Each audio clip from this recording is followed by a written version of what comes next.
Hello everyone, welcome to Gainful Hub. I hope you all are doing well in your academics. हमने इससे पहले जो lectures लिए हैं क्लास 10th NCERT के, उसमें चैप्टर 2 पॉलिनोमियल्स डिस्कस हुआ है और चैप्टर 2 पॉलिनोमियल इससे प्रीवियस लेक्चर में ओवर हो चुका है. उसके रिगार्डिंग कोई भी क्वेश्चंस को लेके आपकी क्वेरीज हो तो आप प्लीज़ कमेंट बॉक्स में डाल सकते हैं, मैं उसको ज़रूर सॉल्व करूँगी.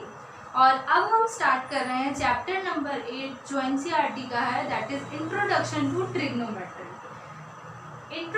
सबसे पहले थोड़ा सा बेसिक बता देती हूँ कि जो ट्रिग्नोमेट्री है, एक्चुअली जो ट्रिग्नोमेट्री वर्ड है, it is trigono means three sides, means three and metry, so three sides.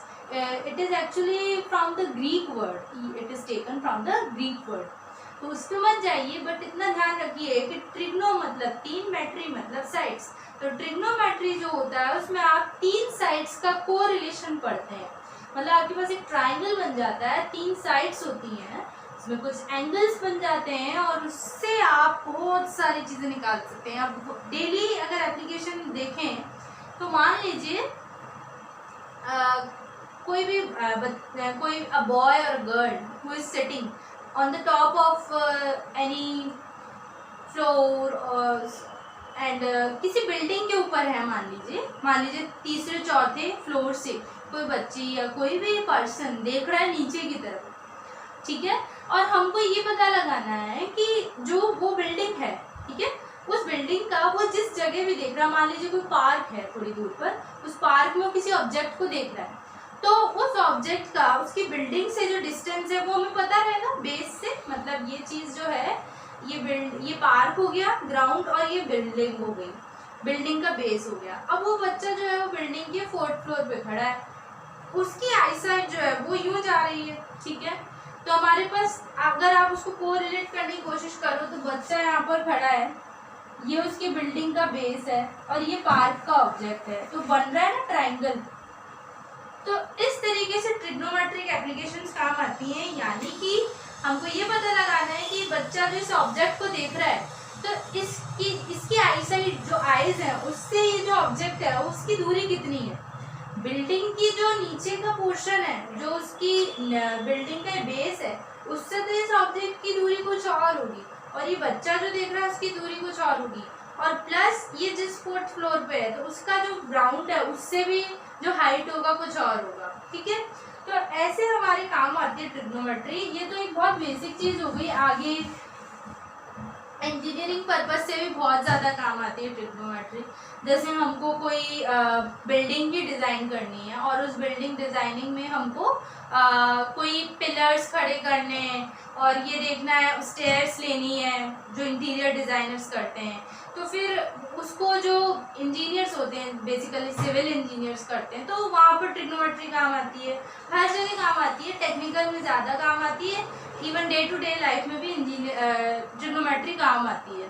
तो एक और एग्जांपल, जैसे मान लो दो बच्चे खड़े हैं, उन्होंने बलून उड़ा दिए, ठीक है. अब बच्चा तो यूँ खड़ा हुआ है, उसने बलून को उड़ा दिया, दूसरे वाले ने भी उड़ा दिया, अब वो बलून ऐसे किसी पोजीशन पे आसमान में चला गया. अब हमको ये पता लगाना है कि वो जो बलून है वो उस बच्चे की आईसाइट से कितना दूर है, या फिर हम ये भी पता लगा सकते हैं कि वो जो बलून है वो बेस से कितना दूर है, ग्राउंड से कितना दूर है. तो ये डिफरेंट कंडीशंस हैं. इवन क्वेश्चंस आप आगे देखेंगे कि जैसे जो समुद्र है, समुद्र में जो ये नेवी वगैरह जो है वहाँ पर जो वर्क्स होते हैं, तो वहाँ पर ट्रिग्नोमेट्री बहुत काम आती है. उनको पता लगाना है कि समुद्र के नीचे कौन सी चीज़ कितनी गहरी जा रही है, या वो किसी पर्टिकुलर किसी डिवाइस से कुछ देख रहे हैं, कोई स्टडी कर रहे हैं ओशन की. तो ये छोटे छोटे से एग्जाम्पल हैं. पढ़ने से पहले आपको पता होना चाहिए कि इस चीज़ का यूज़ क्या होगा, ये अप्लाई कहाँ होगा. तो अब स्टार्ट कर लेते हैं. ट्रिग्नोमेट्री में ट्रिग्नोमेट्रिक रेशियोज होते हैं. मैंने पहले ही बता दिया कि तीन साइड्स, तो ट्राइंगल, तो हमने ट्राइंगल लिया, और हमेशा इसमें क्या होगा, एक जो एंगल होगा वो 90 डिग्री का होगा. जो आप लोग पढ़ते हैं राइट एंगल ट्राइंगल, मतलब जिसमें एक एंगल जो होता है 90 डिग्री का होता है, तो ये हमेशा इसमें 90 डिग्री का होगा. This is 90 degree. और जैसे अब मैं किसी को भी दे सकती हूँ, मैंने यहाँ पर जो रेशियोज लिखे हैं वो एंगल ए को लेकर लिखे हैं, थीटा. आपसे एंगल सी के लिए भी पूछ सकता है, तो वो आपको रिलेट करना आना चाहिए। मैं बता रही हूँ कैसे रिलेट करते हैं। अब देखो एंगल ए, सारे जितने भी रेशोज हैं वो किसके लिए हुए, ए के लिए। मैंने यहाँ लिख भी रखा है साइन ए, है ना, sine A, cos A, tan A, cosec A, sec A, cot A. ऐसे यहाँ पे ना सी भी ले सकते हो, यहाँ पर साइन सी भी निकाल सकते हो, ठीक है। तो पहले एक ही बात कर लेते हैं। साइन ए हमेशा, साइन जो होता है, ठीक है, वो होता है परपेंडिकुलर अपॉन हाइपोटेन्यूज। तो परपेंडिकुलर क्या है इस डायग्राम में, बीसी, और हाइपोटेन्यूज क्या है, एसी। तो वो मैंने दोनों लिखा है, ये भी लिखा है, ये भी लिखा है। कॉस हमेशा होता है base upon hypotenuse, so base upon hypotenuse. Ten हमेशा होता है परपेंडिकुलर अपॉन बेस, हाइपोटेन्यूज नहीं आता, पर परपेंडिकुलर अपॉन बेस। अगर आपको ये तीनों याद रह जाते हैं ना, साइन, कॉस और टेन, तो फिर आगे की कहानी इजी हो जाती है, कोसेक, सेक और कॉट। तो you have to learn sine, cos and tan always, either their angles जैसे 0, 30, 60 की वैल्यूज और देयर रेशोज। तो पहले तो रेशो की बात करो, तभी तो एंगल पे जाओगे। तो रेशो आपको याद होनी चाहिए इन तीन के। अगर आपको ये तीन याद है तो मैंने पूछा कोसेक। अब देखो कोसेक हमेशा किसका उल्टा होता है, साइन का। तो ये याद करने में प्रॉब्लम आती है कि यार ये किसका उल्टा था। तो मैं इसकी एक छोटी सी ट्रिक बताती हूँ।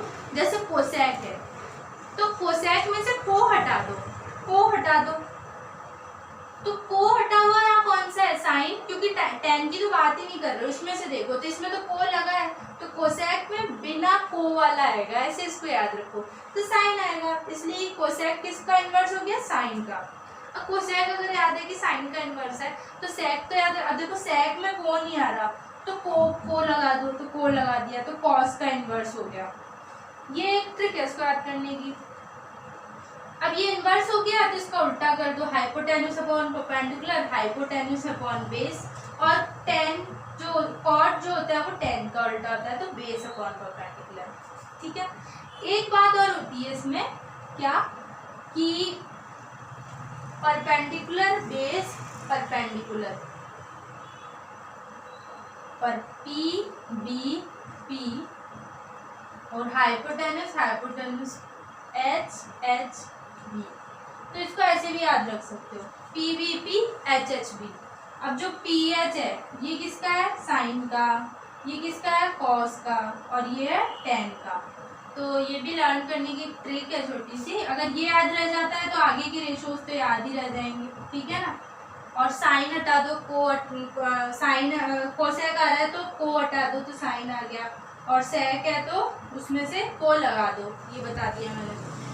अच्छा एक और डिस्कस कर लेती हूँ कि मान लो अभी साइन ए की जगह साइन सी पूछता, ठीक है, तो क्या करते हैं अपन, यहीं पे कर देती हूँ मैं, इसको आप लोग नोट कर लीजिए, इसका स्क्रीनशॉट ले लेना। मैं इसको थोड़ा खाली छोड़ दिया है, लिख लिया होगा आपने। अब अपन इसको सी के लिए देख लेते हैं, ठीक है।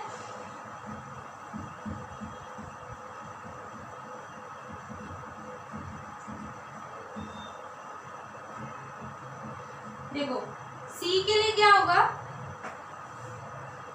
अगर आपको ऐसे दिक्कत आती है तो सी के लिए इसको उल्टा बना लो, ठीक है।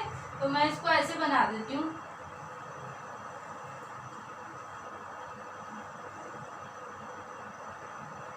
ये सी, ये बी, ये ए, ये हाइपोटेन्यूज है, ठीक है, ये परपेंडिकुलर है, और ये है बेस।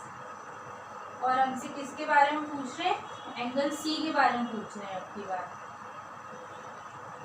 साइन, साइन क्या होता है, perpendicular upon hypotenuse, perpendicular upon hypotenuse. Hypotenuse तो एसी रहेगा, पर परपेंडिकुलर क्या है यहाँ पर, ए बी। सी के लिए क्या है, परपेंडिकुलर ए बी, तो परपेंडिकुलर हो गया आपका ए बी, ये हो गया साइन सी। अब कॉस सी, बेस अपॉन हाइपोटेन्यूज, बेस क्या है यहाँ पर, बी सी, तो बेस हो गया बी सी अपॉन ए सी। और जो टेन थीटा है वो क्या है, परपेंडिकुलर अपॉन बेस, तो इस बार परपेंडिकुलर हमारे इस केस में ए बी है, और बेस है हमारे पास बी सी, ठीक है। तो रिवर्स हो गया। अब अगर ये पता चल गया तो फिर कॉसेक क्या है, इसका उल्टा होता है, तो ए सी अपॉन ए बी। सेक किसका उल्टा होता है, तो AC अपॉन BC, और कॉट जो है इसका उल्टा होता है, तो BC अपॉन AB।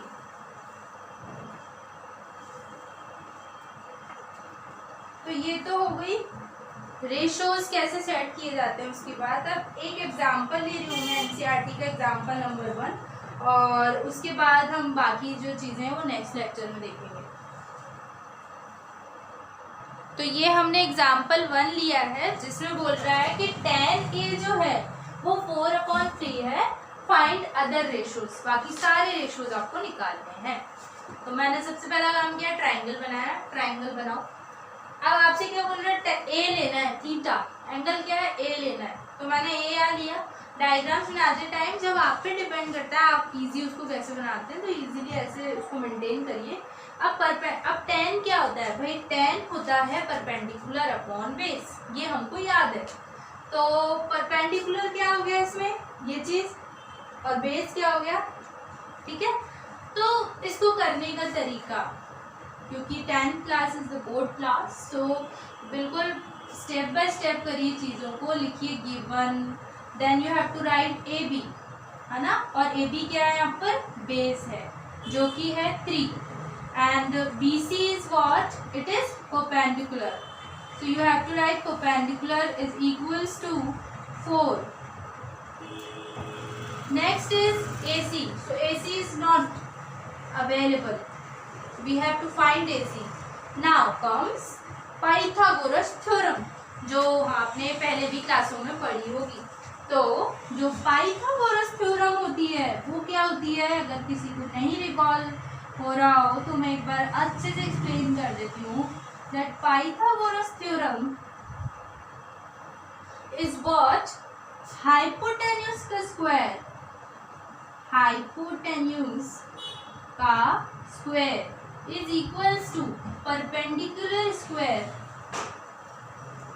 परपेंडिकुलर का स्क्वायर एंड बेस का स्क्वायर। ये बहुत थॉरोली आपको टिप्स पे होनी चाहिए क्योंकि बहुत काम आएगी ट्रिग्नोमेट्री। हाइपोटेन्यूज मेरे पास यहाँ क्या है, AC स्क्वायर, और perpendicular is what, BC square, and base is what, AB square. अब मेरे पास मिसिंग क्या है, मेरे पास मिसिंग AC है, तो मैं AC फाइंड आउट कर सकती हूँ।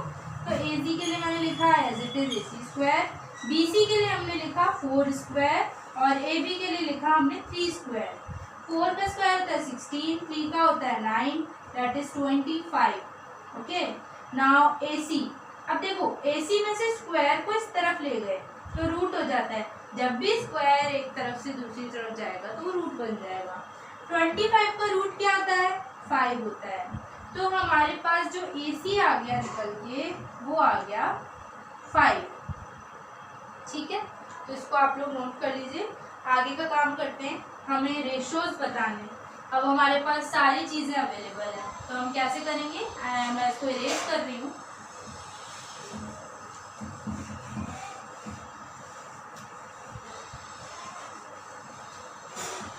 आई होप यू, आप सबने लिख लिया होगा। I am erasing it now. हमारे पास 10 तो है, हमें चाहिए साइन ए, हमें कॉस ए चाहिए होगा, we have cosec A, now sec A and cot A, that's it, we have 10 A. 10 A की जरूरत नहीं। साइन ए, साइन ए क्या होता है, परपेंडिकुलर अपॉन हाइपोटेन्यूज, ठीक है। मैं यहाँ लिख लेती हूँ जिससे आप लोगों को थोड़ा प्रॉब्लम ना है इस चीज़ में, PBP HHB। तो पहला है साइन, तो साइन होता है परपेंडिकुलर हाइपोटेन्यूज। AC हमारे पास आ गया है 5, ठीक है, तो मैं लिख रही हूँ AC आ गया है 5। डॉट में इसलिए लिखा है कि AC को हमने निकाला है, क्वेश्चन में नहीं दिया हुआ है। तो perpendicular upon hypotenuse is what, 4/5। फिर बेस अपॉन हाइपोटेन्यूज, तो base upon hypotenuse is what, 3/5। tan ये हमारे पास है, उसको छोड़ दो। कोसेक, कोसेक किसका उल्टा होता है, साइन का, मैंने लिखा 1/sin A, दैट इज 5/4।